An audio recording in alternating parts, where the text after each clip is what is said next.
Alhamdulillahillazi khalaqal mauta wal hayata liyabluwakum ayyukum ahsanu amala wa huwal azizul ghafur. Asyhadu an la ilaha illallah wahdahu la syarikalah wa asyhadu anna Muhammadan abduhu wa rasuluh sallallahu alaihi wasallam la nabiyya ba'dah. Allahumma shalli ala abdika wa rasulika Muhammadin wa ala alihi wa ashabihi rasulillahi ajmain. Faqala ta'ala fil kitabil karim, a'udzu billahi minasy syaithanir rajim. Innallaha la yughayyiru ma biqaumin hatta yughayyiru ma bi anfusihim. Shadaqallahul azim. Melindungi kita kepada Allah dari segala godaan setan yang terkutuk dengan nama Allah yang Maha Pengasih, Maha Penyayang. Allah tidak akan merubah keadaan suatu kaum kecuali kaum itu sendiri berusaha secara maksimal untuk melakukan perubahan di dalam kehidupannya kepada suasana yang lebih baik. Maha benar Allah dengan segala firman-Nya, surat Ar-Ra'd ayat 11. Bapak dan Ibu kaum muslimin dan kaum muslimat, sidang jamaah salat asar di Masjid Taqwa Muhammadiyah Provinsi Sumatera Barat rahimakumullah. Setelah kita bersyukur pada Allah Subhanahu wa taala dan berselawat serta salam kepada Nabi besar kita Muhammad sallallahu alaihi wasallam, maka pada kesempatan ini kita coba untuk menyampaikan hikmah yang terkandung di dalam surat Ar-Ra'd ayat 11 yang baru saja kita bacakan. Pada dasarnya kehidupan di dunia ini memiliki perubahan-perubahan, dan perubahan itu merupakan hal yang mendasar, merupakan suatu keharusan, bahkan perubahan itu merupakan hal yang abadi di dunia ini. Jadi ada orang yang mengatakan tidak ada hal yang abadi, tidak ada sesuatu yang abadi di dunia ini. Tetapi perubahan adalah sesuatu yang abadi di dunia ini. Makanya Allah menginginkan adanya perubahan-perubahan, tetapi perubahan-perubahan yang diinginkan Allah itu adalah dimulai dari perbuatan-perbuatan kita, keinginan-keinginan kita, sikap kita, laku kita untuk melakukan perubahan kepada yang lebih baik. Nah, dalam hal ini kita harus menyadari bahwa salah satu hal yang mendasar di dalam perubahan itu bagaimana kita melakukan akhlak yang jujur. Persoalan terberat yang dihadapi bangsa kita saat ini salah satunya adalah akhlak yang jujur. Akhlak jujur yang dimiliki oleh para pemimpin kita, oleh rakyat kita, baik secara pribadi maupun secara kolektif kolegial. Kolektif kolegial adalah secara berorganisasi, apakah itu partai politik, apakah itu ormas, apakah itu perkumpulan-perkumpulan dalam bentuk profesi, maupun yayasan-yayasan. Nah, Membentuk kejujuran itu bukanlah hal yang mudah di dalam segala aspek kehidupan kita, karena membutuhkan sikap, membutuhkan laku. Contoh kecil saja di dalam kehidupan berpolitik. Apakah orang memiliki sikap jujur atau tidak? Atau memilih sikap pragmatis?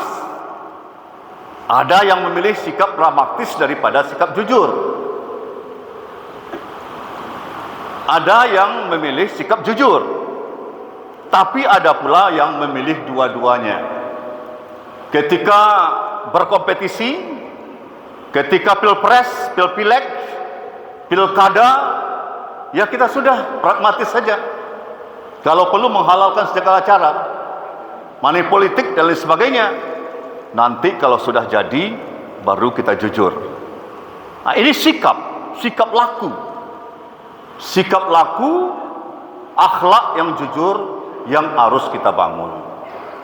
Nah, bagaimana langkah-langkah membangun akhlak yang jujur itu? Tentu tidak terlepas didasari oleh kualitas nilai agama yang kita miliki.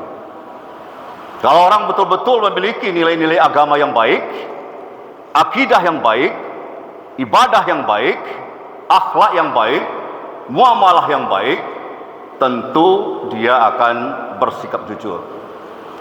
Makanya pendidikan agama merupakan hal yang sangat penting, yang sangat mendasar di dalam melatih kejujuran. Yang kedua adalah bagaimana melahirkan kejujuran dengan membangun nilai-nilai kebudayaan. Banyak bangsa di dunia ini, ya, apakah itu bangsa Jepang, bangsa-bangsa lain di Eropa. Bangsa Jepang itu nilai agamanya bahkan tidak jelas apa agamanya. Tetapi mereka itu bisa berakhlak jujur di dalam mengelola bangsanya, di dalam kehidupan pribadinya, keluarganya, masyarakatnya. Bisa dia jujur karena dibangun oleh kebudayaannya sendiri. Dia memiliki rasa malu kalau dia tidak berlaku jujur.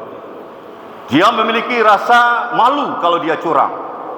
Dia memiliki rasa malu kalau dia berbohong. Jadi di samping nilai-nilai agama itu dibutuhkan kebudayaan. Budayaan dan pendidikan. Pendidikan itu tentu dimulai dari pendidikan rumah tangga.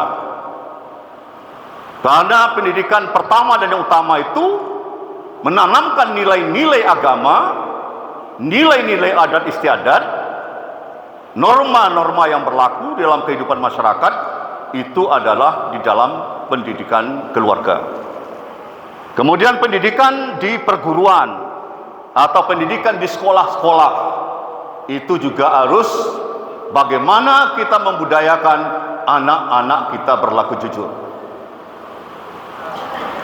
Nah, apa yang terjadi di tengah-tengah masyarakat kita, di dunia pendidikan kita saat ini, kita kadang-kadang untuk mengejar angka, mengorbankan nilai kejujuran.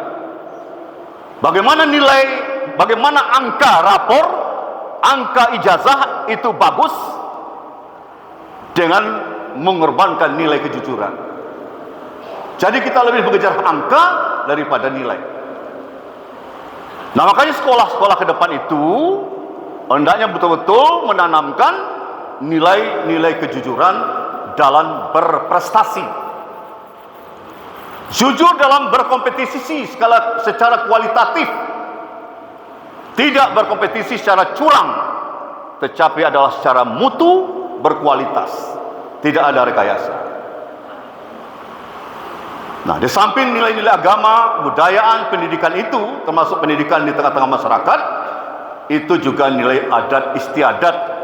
Kita orang Minang ini sudah memahami semua bagaimana yang adat istiadat itu. Raso dibawa nanye, paliso dibawa turun. tahu malu je sopan. Nah, kalau orang malu berlaku curang, malu berlaku bohong, malu berlaku tidak jujur, insya Allah akhlak jujur itu akan mendasari kehidupan kita yang akan datang. Kalau diri pribadi kita jujur, keluarga kita jujur, masyarakat kita jujur, bangsa dan negara ini dikelola oleh orang-orang jujur, pemimpin-pemimpin jujur, insya Allah baldatun taibatun warapun ghafur, bagi bangsa Indonesia ini dapat kita wujudkan dengan sebaik-baiknya. Tetapi kalau masyarakat kita, bangsa dan negara kita ini tidak dipimpin oleh orang-orang jujur, tidak berakhlak jujur, niscayalah bangsa kita ini ke depan akan menghadapi problematika yang sangat kompleks, masalah-masalah yang sangat banyak. Nah, makanya dari itu surah Ar-Ra'd ini menginginkan kepada kita, kondisi-kondisi yang buruk saat ini, kondisi-kondisi yang tidak baik saat ini, itu harus kita lakukan perubahan-perubahan itu. Allah tidak akan merubah nasib satu kaum kalau kaum itu sendiri tidak memulai, tidak melakukan, tidak berupaya secara maksimal, optimal untuk melakukan perubahan-perubahan itu demi kejayaan masa depannya. Peradaban satu bangsa tidak mungkin kita bangun di atas kebohongan. Zaman emas tidak mungkin kita wujudkan. Bangsa ini merindukan 2045 itu kita wujudkan generasi emas. Tidak akan mungkin ada generasi emas tanpa kejujuran, tidak mungkin. Tidak akan mungkin ada generasi emas tanpa peradaban. Tidak akan mungkin lahir peradaban tanpa membangun karakter.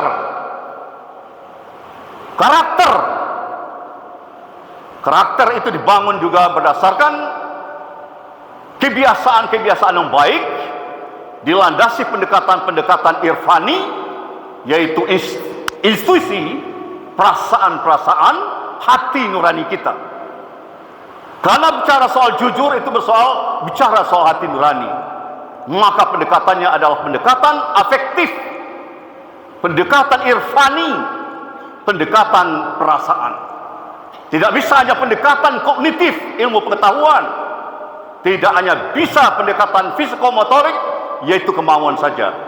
Tetapi kejujuran itu harus dibangun dari pendekatan afektif, institusi, irfani, dan insya Allah pendekatan itulah yang nanti akan melahirkan karakter, moral karakter, dan karakter kinerja yang baik. Insya Allah bangsa ini, terutama kita di Minangkabau ini, yang berlandaskan adat basandi syarak basandi kitabullah, syarak mengatur, adat memakai, alam takambang jadi guru. Si muncak jatuh terambau, kaladang membawa lading, lukulah pau keduanya. Adat jesarak di Minangkabau, ibarat awo jetabiang, sanda menyanda keduanya. Bagaimana kita mengimplementasikan ABSBK ini dalam kehidupan bermasyarakat, berbangsa dan bernegara. Nasrun minallah fatun qarib, wa basyiril mu'minin, fastabiqul khairat. Wassalamualaikum warahmatullahi wabarakatuh.